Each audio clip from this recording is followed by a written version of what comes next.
What's going on, everybody? Alrighty, so today's the day. I just put out my initial reaction. We have the Avatar Aang, the Last Airbender movie, the sequel movie to this amazing masterpiece of a TV show. Um, and let's get into it, shall we? So, if you watched my initial reaction, I did that about 10 minutes ago, by the way. So I'm doing these pretty close together. I literally watched the movie, did my reaction, and now we're here 10 minutes later. Alrighty, let's do this, shall we? Um, I'm going to reiterate a lot, but I'm going to of what I said in that initial reaction, but I'm obviously going to expand on my problems and my likes that I have. Starting out with the likes, like I said in that initial reaction, the animation in this is gorgeous. It is amazingly beautiful. I still prefer the hand drawn animation from this show and the 90s and 2000s shows that we got. I grew up on a bunch of anime and stuff like that, so I just love the grit of the. It looks more real to me. The cell, the hand drawn cell animation. Um, but what they can do with the digital hand drawn and the 3D animation now is much better than what they could do with the hand drawn and the 3D animation back in the day, and it blends much better today. It is a beautiful movie to look at. The action sequences are fantastic here, maybe the best of the entire franchise. It is unbelievably great. The character designs from where they were, again, from this show to this movie, look pretty good. There is a segment of this film, a couple minutes, where characters revert back to other versions of themselves, is what I'll say. And they all look pretty damn close to what we have seen throughout most of this franchise. And it's pretty well, and it's done pretty well. Um, what else? What else that I can say? Um, Positive. The jokes are pretty funny. Sokka's jokes are funny. He does have about three or four great ones in there that I did laugh at, and it was very funny. But let's get into what the bulk of this review is going to be. The mixed bag of this movie. While the animation is spectacular, while the jokes and the writing is there, I would say that the writing too is great in this movie. I still feel that I still don't understand why they recast the characters here. I don't understand it. The cast in this movie ranges from good enough to fine. The only cast member that was brought back was D. Bradley Baker from the original show, who voices Appa and Momo. He is great, as always. Although Appa and Momo didn't age at all in this, I will say that. I did recognize that right away. When you first see them, I was like, oh, they have it. It's been almost 15 years in universe, and yeah, they didn't age at all. It was really weird. Like, I expected to see, you know, maybe some white on Appa and Momo, but no. That's just a nitpick there. But yeah, they only brought back D. Bradley Baker. I will say this: I'm not opposed to it if an actor doesn't want to come back. But from all reports, they didn't even ask the original cast. They just said, "Ah, fuck it, we're just gonna recast because Asian characters and Asian voices. They don't sound Asian. That's the thing. They don't sound Asian. Sure, they're Asian. Sure, they don't sound Asian though. And plus, it's voice acting. It's the same thing I have the problem with Cleveland on Family Guy. If Mike Henry was so adamant with playing a black guy, the token black guy on Family Guy, he would have not voiced the character from the beginning. But no, he's going to take the money and he's going to be Cleveland for 20 years, and then they're going to finally go, oh, we have to recast because this and that, and it's just dumb. I get that Zachary Tyler Eisen probably would not have come back because he's been retired from voice acting for basically since the show ended, but still, it just it. A lot of the voice acting here doesn't sound right. The guy who plays Sokka is trying his best to do what Jack DeSena did in the original show, but he does not have the voice range to do it. There's a large, massive action scene in the middle of this film where there's essentially a storm going on, and they're riding in a Fire Nation ship through a Fire Nation airship through the storm, basically, and the animation on Sokka's face is clearly panicked, big, like how Sokka is at times in the show. But the voice acting here is just not up to the facial animation.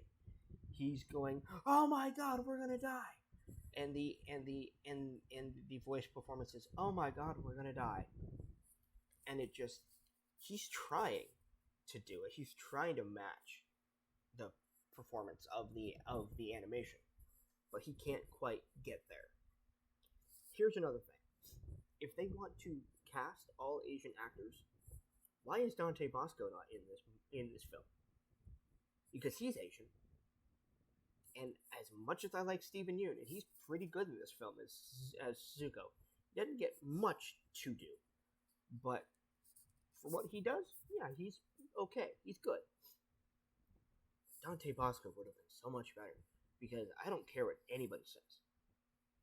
You have, and he didn't actually say this in the movie, but if you had Dante or if you had Steven Yeun say, "Hello, Zuko here," and have Dante Bosco say it, sorry, no, no, no. The one that the two that I would say are the closest are the girl that plays Toph and the girl that plays Katara. They are the closest. They don't quite get there at points, but overall they did a pretty good job. The guy who plays Aang, when he has to play younger Aang, at least I think it's him playing both older Aang and younger Aang, it doesn't quite work. It almost sounds like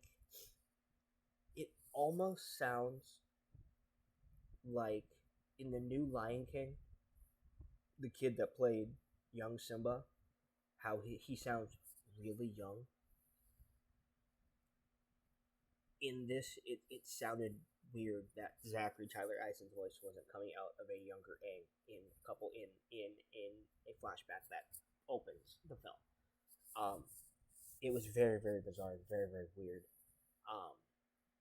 So yeah, that is a big thing for me. Is that most of the voice acting here was good enough, but at times it just felt wrong. It didn't feel like they could hold a candle to the original cast. And I get it, the original cast had 3 seasons. These guys have an hour and 40 minutes. I get it. But my biggest thing with this movie, my biggest gripe with this movie, the story here is nothing we haven't seen before. If you have seen the first episode with Jet, that I believe is called Jet, just called Jet, you have essentially seen this movie. What, Facebook? What do you want? Oh God, go away. you have essentially seen this movie in story, where I'm just gonna say it, spoilers. It's in the title, spoilers. They meet a character, okay? Something happens where the character gets Team Avatar on his side, and then he turns out to be the bad guy. I was watching the first teaser or the first trailer, or whatever it was for this movie, and I was like, "Oh, so Dave Bautista's character is the bad guy?" Because we've never heard of this character outside of this one movie. Yeah, yeah, literally, yeah. And I should say Batista's fine in the role. He's not doesn't have the best range. He's fine. Um, but he's fine here. But the character is generic airbender that I really don't. I don't. We've just seen it before. The story here is very generic and very. We've seen it before, even in this franchise. It was very disappointing for me. Um, in this, in for nearly 20 years, we've been waiting nearly 20 years. Um, it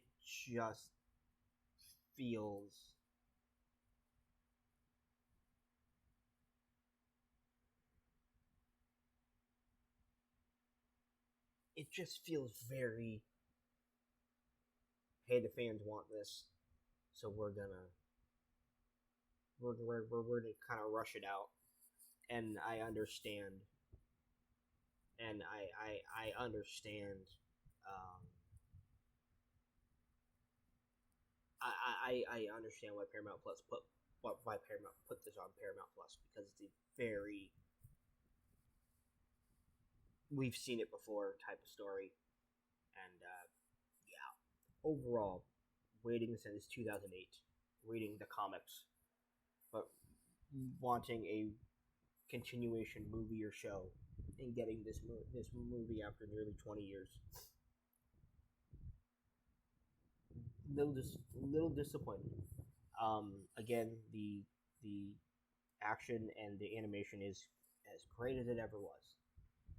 After 20 years, you would expect it to evolve and change and be great, but overall, the story and the voice acting here is very disappointing to me. Specifically, the story, um, but overall, yeah, it's okay. If I was to rate it, I would give it like a 2.5 out of 5. It's not terrible by any stretch. You can absolutely watch this and be like, yes. It's like a 2.5 out of 5, or like a C plus for me. It's fine. It's not great. It's fine. But overall, very disappointed in this overall. Very, now I understand why they put it on Paramount Plus and why it's not on in theaters, because this was a very disappointing movie. After nearly 20 years, this should have been a lot better. This should have been a lot.